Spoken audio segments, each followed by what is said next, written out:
Praise Lord, praise Lord, praise Lord, hallelujah, hallelujah, hallelujah. सबको जय मसीह की, हमारी पत्नी की ओर से भी आपको जय मसीह की। आपका सबका धन्यवाद करते हैं, स्वागत करते हैं। परमेश्वर, हमारा परमेश्वर जो सबका परमेश्वर है, वो हमारी सृष्टि को जानता है, यानी कि जो हम हैं, जो थे, जो होंगे, ये सब वो जानता है। सृष्टि का मतलब जैसा उसने हमें बनाया है। आज के सुसमाचार के लिए हम सब भाई बहन मिलकर प्रार्थना करेंगे। हे पिता परमेश्वर, खुदावंद, खुदा परवरदिगार काल पर धन्यवाद करते हैं। रोज़ की तरह आपने जो वचन दिए हैं ताकि हम प्रचार करें, लोग सुने, मन फिराएं और यीशु मसीह के गवाह ठहरें, और ये बीज धरती की छोर तक पहुँचे, लोगों के हृदयों में बस जाए और लोग ऐसे फलदार पेड़ बन जाएं जिनके पत्ते कभी ना मुरझाएं और जो हमेशा अपने मौसम में फल देते रहें। मेरी विनती, मेरी प्रार्थना खुदावंद, खुदा यीशु मसीह के नाम से खुदावंद धरती की छोर तक पहुँचे, सुनो और कबूल करो, आमीन।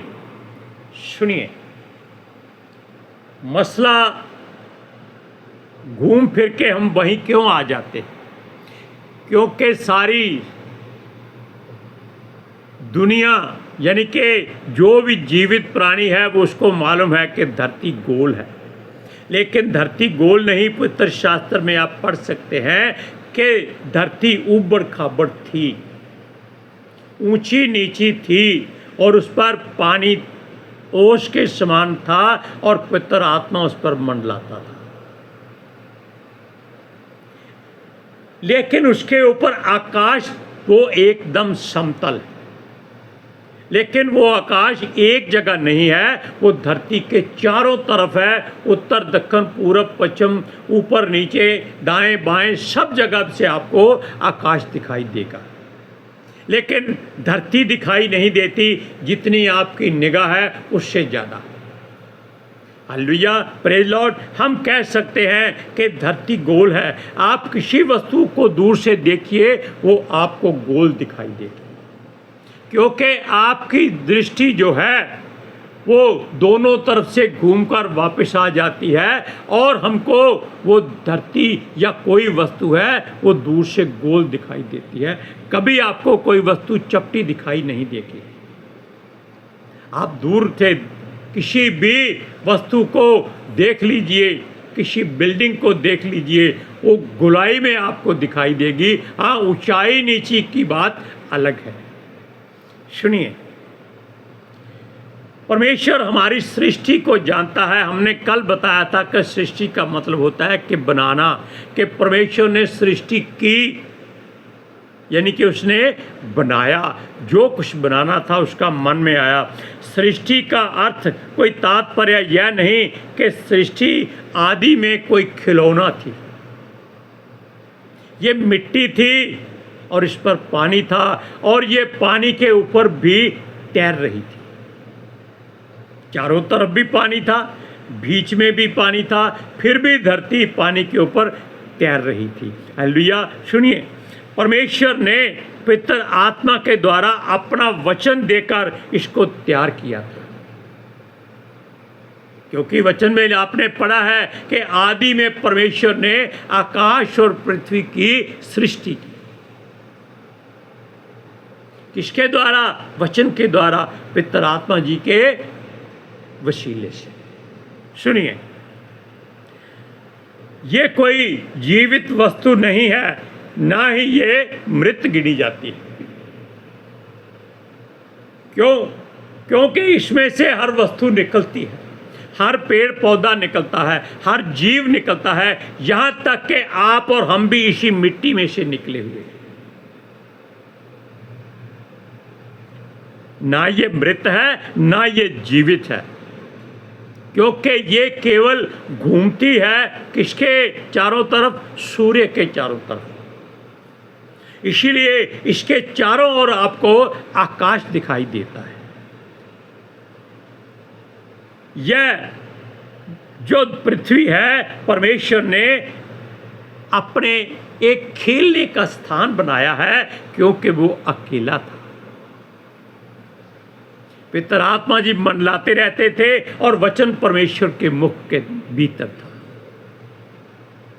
इसलिए परमेश्वर ने एक अच्छा सा मौका देखकर अच्छी सी एक धरती को तैयार कर दिया, चाहे वो सारे ग्रहों से छोटी है।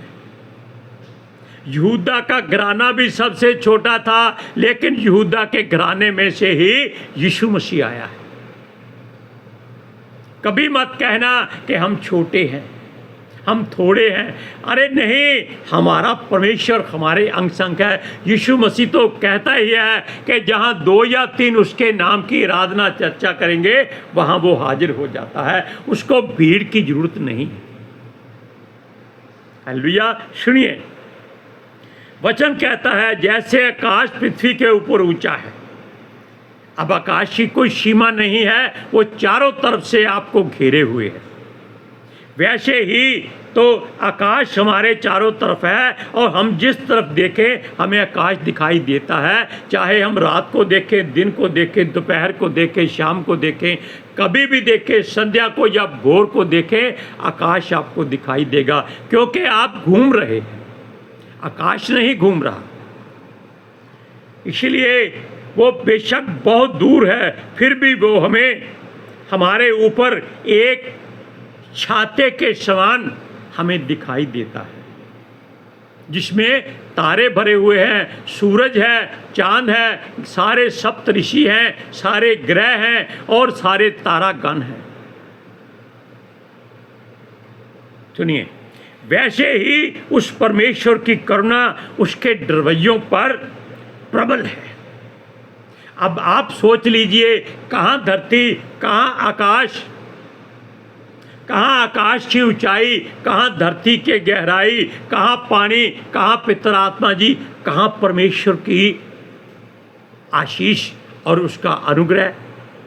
क्यों? क्योंकि उसके एक जो माला है उसमें सब कुछ पिरोया हुआ है। इसीलिए उसके डरवैयों पर उसकी करुणा हमेशा प्रबल रहती है। डरवैये कौन होते हैं? जो उसका डर और भय मानते हैं। अर्थात हम हमेशा प्रभु के सामने रहते हैं और इसी वजह से उसका भय मानते हैं, क्योंकि वो भय योग्य परमेश्वर है। लेकिन वो हम पर हमेशा करुणा बनाए रखता है, अपना अनुग्रह हम पर बनाए रखता है, हमारा उद्धार हमेशा करता रहता है, और हमको वो अपने हाथ के नीचे छुपा के रखता है। भजन संहिता 139 में आप पढ़ सकते हैं।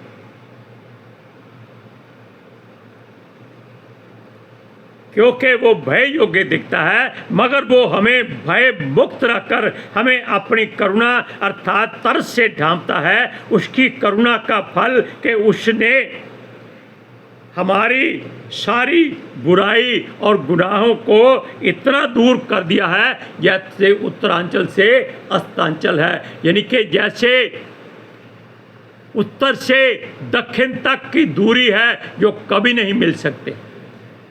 हमारे सब गुनाहों पापों को उसने हमसे उतना दूर कर दिया है। क्यों कर दिया है? ताकि हम उसकी ओर ना मुड़े। लेकिन मनुष्य ढीठ है, हटता नहीं है, ये सूरनी की तरह कीचड़ में जाना अच्छा समझता है। सुनिए, वो हमें दोबारा छू न सकें बुराइयाँ, इसीलिए उसने हम पर दया की है और हमारी बुराई हमसे इतनी दूर कर दी है। लेकिन मनुष्य बुराई को वापस हमेशा पाना चाहता है, क्योंकि उसके आँखों की लालसा, ज़ुबान का स्वाद और कानों की तमन्ना ये कभी पूरी नहीं होती। ये ज़्यादा आराम चाहता है और आरामदेह होता जा रहा है। मनुष्य यहोवा की बात पर कभी यकीन नहीं करता। आप वचन को पढ़िए, भजन संहिता 103 का 11 और 12 वचन। उसने जो हमसे वादा किया है, जैसे आकाश पृथ्वी के ऊपर ऊंचा है, वैसे ही उसकी करुणा उसके डरवैयों के ऊपर प्रबल है।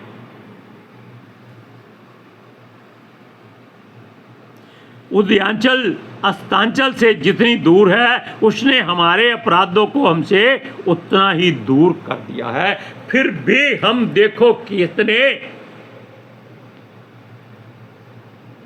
एहसान फरामोश लोग हैं कि परमेश्वर भय योग्य है, फिर भी वो हम पर दया करता है, फिर भी हम बुराई की ओर मुड़ जाते हैं।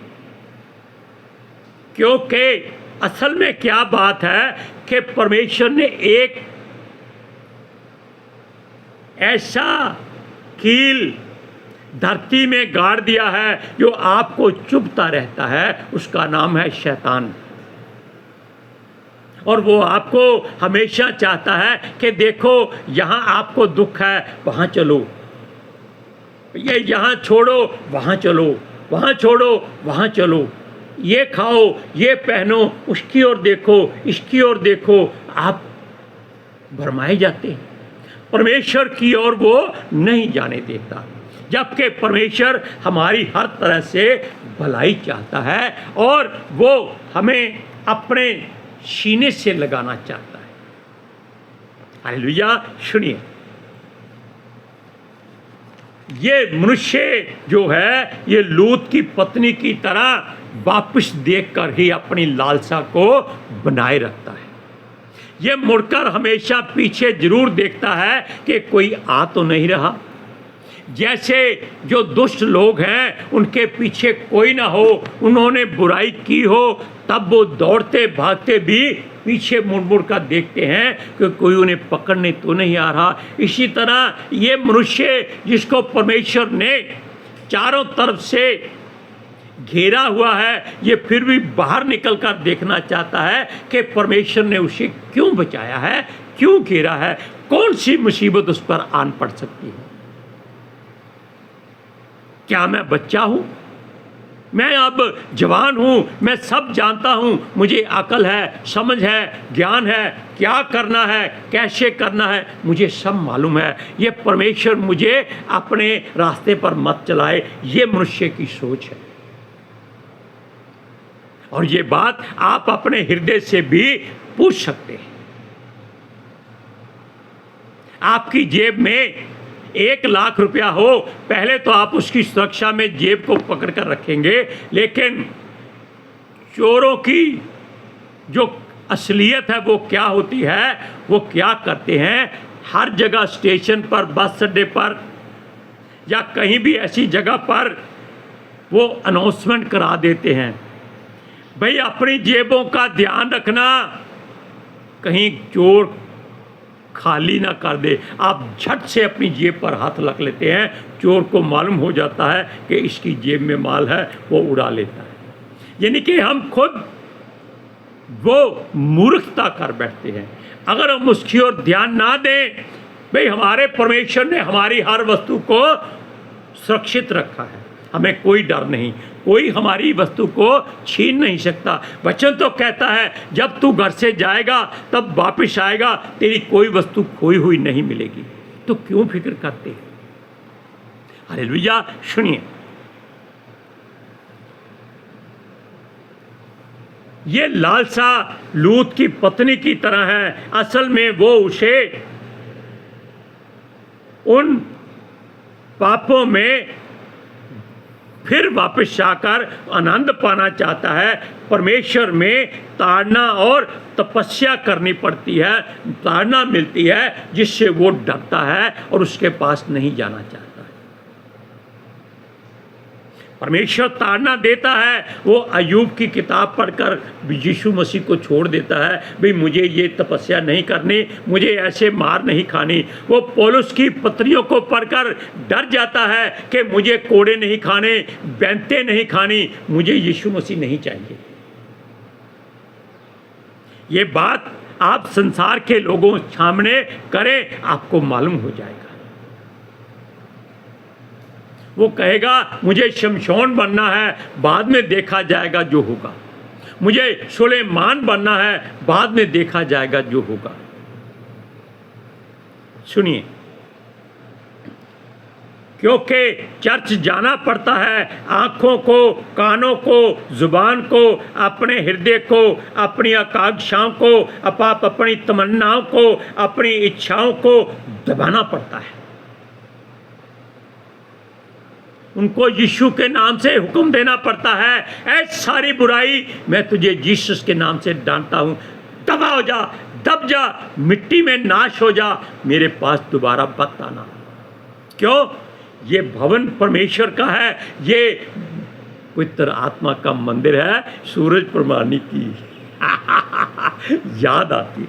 सुनिए, वो कहता है लिखा है ये बोला करो, हर वचन को लिखा है, ये पवित्र आत्मा का मंदिर है। सूरज कहता है आपको कभी बुराई छू नहीं सकेगी। वैसे वो बच्चा बहुत अच्छा है, हम उसकी दुआ करते हैं कि लिखा है ये परमेश्वर का और यीशु मसीह का प्रेरित बनकर आया है। हालेलुया। सुनिए, मगर परमेश्वर मनुष्यों को उसके कामों से कभी रोकता नहीं है, ये आप जानते हैं। अगर परमेश्वर रोकता तो वो आपको घर से निकलने ही नहीं देता, या वो आपको अब्राहम की तरह कहता कि इस घर को छोड़ दे, ये सारी संपत्ति छोड़ दे, चल मेरे साथ, मैं तुझे इससे 10 गुना ज़्यादा दूंगा। क्या उसने अय्यूब को दुगना माल नहीं दिया? उसके बेटे बेटियां उसको वापस नहीं दिए? सब कुछ दिया।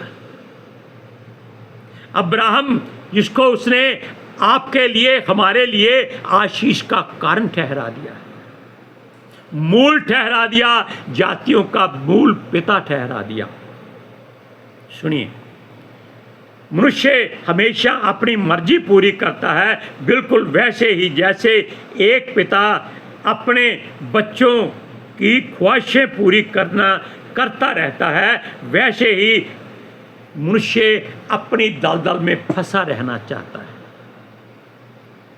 अगर हम परमेश्वर पर भरोसा करते हैं, हमें कोई वस्तु खरीदने की जरूरत नहीं पड़ेगी, वो हमें अपने आप मिल सकती है, या परमेश्वर हमें वहाँ ले जाएगा, या उसको किसी तरीके से आपके पास भेज देगा। आप जानते हैं कि फिलिप्पुस को उसने खोजे के पास भेजा था, और वहाँ से उठाया कैसे था? हवा में। हनोक को क्यों परमेश्वर ले गया था? किसी को मालूम नहीं होने दिया। परमेश्वर उसको बोलता, चल बेटा तू मेरे पास आ जा। एलिया को उसने सबके दिखाते हुए अग्नि रथ में लिया था। क्यों? वो ये जानता था कि लोग देखें, अगर उसकी आप मंशा पूरी करेंगे, वो आपको ऐसे इज्जत से लेके जाएगा। सुनिए, परमेश्वर हमारी हर इच्छा को पूरा करता है। मनुष्य को जो उसका भय मानते हैं, वो उसकी सुने, उसकी ओर मुड़े, उसका आदर मान करें। और यही बात ये हमें सिखाती है कि वो हमारे हृदय गुर्दे की हर बात को जानता है। जब हम तैयार ही नहीं थे, यानी कि ना तो हम अपने माँ के गर्भ में थे, ना हम अपने पिता के जिस्म में थे, हम कहीं नहीं थे, फिर भी वो हमारी हर बात को अपनी पुस्तक में लिख चुका था। आप भजन संहिता में पढ़ सकते हैं, 139 जबूर में आप पढ़िए, आपको मालूम हो जाएगा कि उसने हमारे बेडौल शरीर को देखा हुआ है। कब? जब हम हजारों वर्ष पहले सोच में भी नहीं थे। हो सकता है हमारे पुरखा भी ना होता। सुनिए, वो तब से जानता है हमें संसार में जाना पड़ेगा, ये उसकी युक्ति है। हमारे जन्म से हजारों साल पहले उसने हमारे लिए हर बात नियुक्त कर दी हुई है। आप जो कल्पनाएं करते हैं, सोचते हैं, वो परमेश्वर के लिए बेकार हैं, तुच्छ हैं, क्योंकि जो कल्पनाएं वो करता है वो हमारे भले के लिए। ये आप यिर्मयाह की पुस्तक में पढ़िए। मनुष्यों को संसार की बाकी सारी सृष्टि से उसने अलग बनाया है, अपने जैसा। बेशक मिट्टी से बनाया है। मनुष्य वो जानता है कि घमंड करेगा, इसीलिए उसने घड़े की तरह इसको रखा है और उसमें अपना आत्मा रखा है। क्यों? जब ये ज़्यादा घमंड करेगा वो अपना आत्मा निकाल लेता है और घड़े को ठोकर मार देता है, वो टूट जाता है, वो किसी काम नहीं आता। सुनिए, क्योंकि ये घड़ा चूर चूर होने वाला है, ये हर कोई जानते हैं। फिर भी देखो, मनुष्य जीने के लिए हर तरह के पापड़ बेलता है और मिट्टी में से ही निकला है, मिट्टी में से ही चला जाएगा, उसकी इसको चिंता नहीं है। वचन पढ़ते हैं, भजन संहिता 103 का 13 और 14 वचन सुनिए। उदयांचल अस्तांचल से नहीं, सॉरी, जैसे पिता अपने बालकों पर दया करता है, वैसे ही यहोवा अपने डरवैयों पर दया करता है, क्योंकि वह हमारी सृष्टि जानता है और उसको स्मरण रहता है कि मनुष्य मिट्टी ही है। हालेलुया। अब आप जान लीजिए कि आप मिट्टी हैं, लेकिन जब तक आप परमेश्वर के हाथ में हैं, आपको कोई तोड़ नहीं सकता। Hallelujah, praise Lord. हम भाई बहन मिलकर प्रार्थना करते हैं। हे पिता परमेश्वर खुदावंद खुदा, आपने जो वचन दिया वो हमने लोगों के हृदयों में बीज बनाकर बीज दिया है। हम चाहते हैं कि लोग इसमें अपना मन फिराएं और प्रभु के गवाह बन जाएं और उसकी आशीषों, अनुग्रह और उसकी सामर्थ्य से भर जाएं।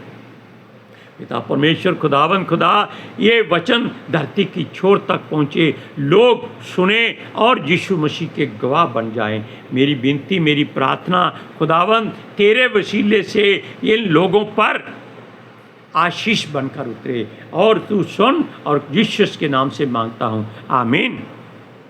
सबको जय मसीह की।